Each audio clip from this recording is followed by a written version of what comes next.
Hello and welcome to Astrology Explained. Today I want to talk about Mercury and Uranus and how they relate to thought and rebellion from thought. So, first I want to start off with Gemini, which is a sign of Mercury. Oh, we'll draw Mercury here too. Right? Gemini's phrase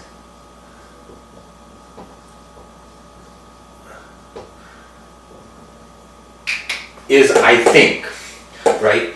When I first encountered this sign and I first started studying this information and I looked at the depiction of this sign, it's two women holding each other at the necks like this in opposite directions. Now, when I first saw that, I thought of pacing, walking, right? So I want to bring your attention to the mental illness ADHD. Now, in ADHD, what we find is the child, right, moves a lot, right? He needs to move.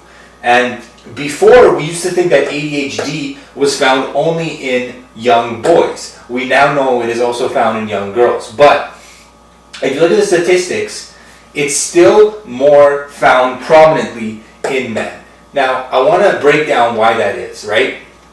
And this is because men were built for thought. When I say that, I mean that in order to properly think, and Aristotle knew this a long time ago, right? Aristotle and other Greek philosophers, when they had school, when it was time to educate, they would walk around the school and they would generate ideas, right? This is because thought is directly related to movement, right? Your ability to think usually happens on your feet. It's very hard to, you can do it, but it's very hard to think sitting down, right? When you think, it invigorates you. It makes you want to move. It makes you want to pace. Now, another thing that I want to discuss is men, right? Why are men more prone to thinking? Well, if you look at the lower half of a man, right, we don't have as pronounced, I'm going to say gluteus maximus, we don't have as pronounced lower back halves, right? Because we were more built for movement, right? Now, where does Uranus fit in there? Well, Uranus is ruled by Aquarius, and its archetype is the rebel, right? Its archetype is the rebel. Now, when you think of rebels, what's the first thing that comes to mind? Lucifer, right? The devil. The ultimate rebel was Lucifer. Now, Uranus and Aquarius is exalted in astrology. It is exalted in the sign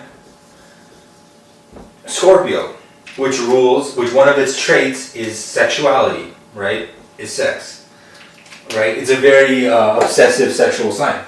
So why would the rebel, right, Aquarius, be exalted in sex? Is because what I explained before in my first video, how the head draws blood upwards, but the lower half draws blood downwards.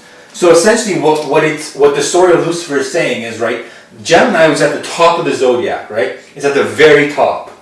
The story of Lucifer, right, he was in the heavens, right? He was in the heavens, but because he wanted to be like God, he was sent down to earth. So what does that have to do with sex? Every time, right? And in religions, sex was considered a sin, right? Adultery is a sin. Lusting is a sin.